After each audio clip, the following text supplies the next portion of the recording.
Сәлеметсіздер ме, құрметті студенттер? Мен шетелдіктер педагогикалық колледжінің педагогика пәнінің оқытушысы Жұматаева Гүлзада Жетпісбайқызы. Сабақтың тақырыбы ұжым. Ұжымның даму жолдары. Көшбасшылық қасиетті қалыптастыру. Сабақтың мақсаты білім алушылардың ұжым туралы түсініктерін кеңейту, ұжымның даму жолдарын меңгерту, көшбасшылық қасиетті қалыптастырудың алғы шарттарымен таныстыру. Ұжым дегеніміз ортақ қоғамдық мақсаттар мен міндеттер біріктірген адамдар тобы.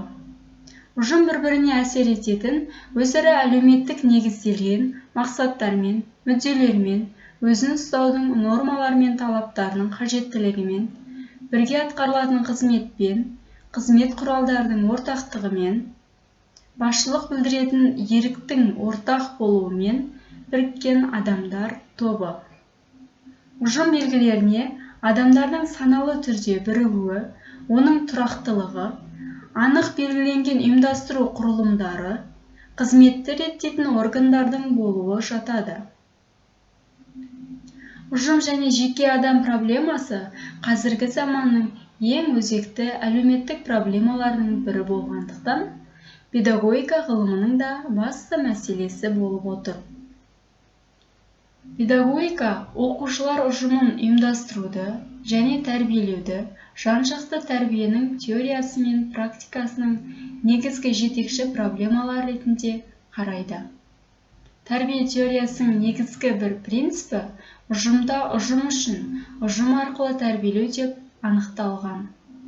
Тәрбиенің ең негізгі құралы мектеп ұжым. Ол ортақ мақсатпен, іс-әрекетпен, гуманистік қарым-қатынаспен және жоғары жауапкершілікпен біріккен балалар мен ересектердің одағы. Ұжым проблемасын бірнеше қоғамдық ғылымдар зерттейді. Әлеуметтік ғылымдар саласында ұжым ұғымы ең бір маңызды категория болып есептеледі. Әлеуметтік психология адамдардың бір-бірімен қарым-қатынасының барысын анықтайды. Сонымен қатар педагогиканың негізгі категориясы тәрбиеленуші ұжым. Ол ұжымның ерекше типі, өскелең ұрпақты тәрбиелеу болып табылады. Сондықтан ұжым және оның проблемасы әлеуметтік күрделі әрі маңызды проблема болған және болып келеді. Оқушылар ұжымы тәрбиенің шешуші факторы және біздің қоғам жағдайында бала өмірін ұйымдастырудың негізгі формасы. Жеке тұлғаның дамуы үшін ұжымда қолайлы жағдайдың болуы қажет. Макаренко жеке адам тәрбиесінің қоғамдық бағыттылығы тұрғысынан ұжымның кейбір сапасын, яғни белгілерін көрсетті. Ұжым тәрбиенің мақсаты және объектісі. Жеке адам ұжымнан тыс дамымайды деген. Ұжым адамдарда жалпы мақсатқа, еңбекке және еңбекті ұйымдастыруға біріктіреді деген.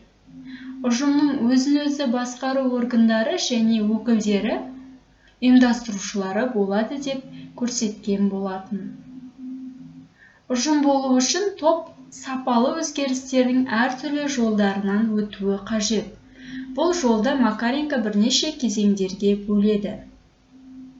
Бірінші кезең ұжымның қалыптасуы. Екінші кезеңге тән ерекшелік ұжымның құрылымының тұрақтауы. Үшінші және одан кейінгі кезеңдер ұжымның көркеюімен, шарықтауымен сипатталады. Бірінші кезеңде ұжым ең алдымен педагогтардың тәрбиелік ықпалдарының мақсаты ретінде қызмет атқарады. Ұйымдасқан топты ұжымға айналдыру.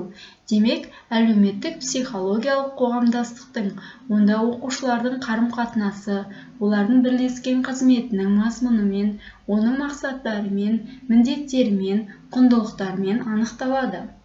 Екінші кезеңде тұтас жүйе ретінде жұмыс жасайды. Онда өзін-өзі ұйымдастырудың және өзін-өзі реттеудің механизмдері әрекет ете бастайды.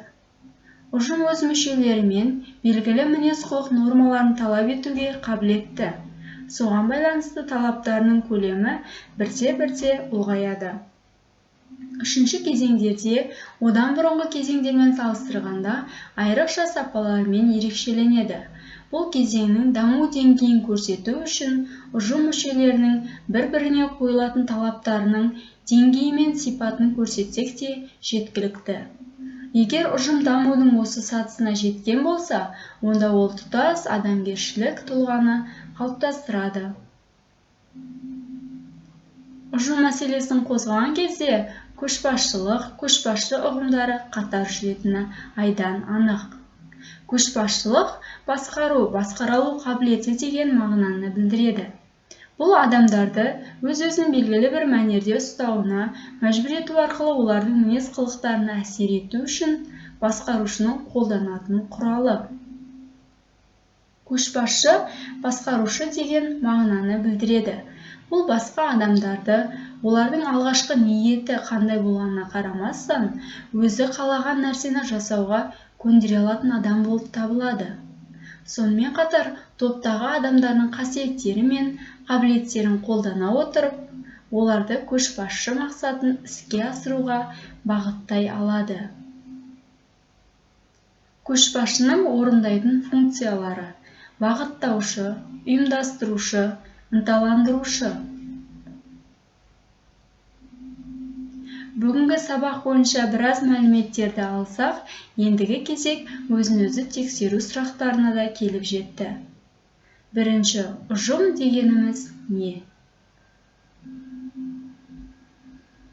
Екінші, ұжымның даму кезеңдері қандай? Қанша кезеңнен өтеді? Үшінші, көшбасшылық дегенді қалай түсіндіңіз? Өзіңізді тексеру сұрақтарына қиналмай жауап берді деген ойдамын. Ендігі кері байланыс. Сіздер алдарыңызда көрсетілген смайликтерді таңдау арқылы бүгінгі сабақтан алған әсеріңізді көрсете аласыз. Керемет, жақсы, орташа. Сіз қай смайликті таңдадыңыз? Таңдап болсаңыз, келесі кезекте үй тапсырмасы. Ұжым мәселесін зерттеумен айналысқан ғалымдарды анықтаңыз. Тақырып бойынша тест құрастырыңыз. Көшбасшының бойында болу керек қасиеттерді тірек сызба арқылы көрсетіңіз. Мен сіздерге керек болады деген ресурстарды төменде көрсетіп қойдым. Үй тапсырмасын Білім Кз порталына немесе менің электрондық почтама жүктесеңіздер болады. Назар салып тыңдағандарыңызға рахмет. Сау болыңыздар.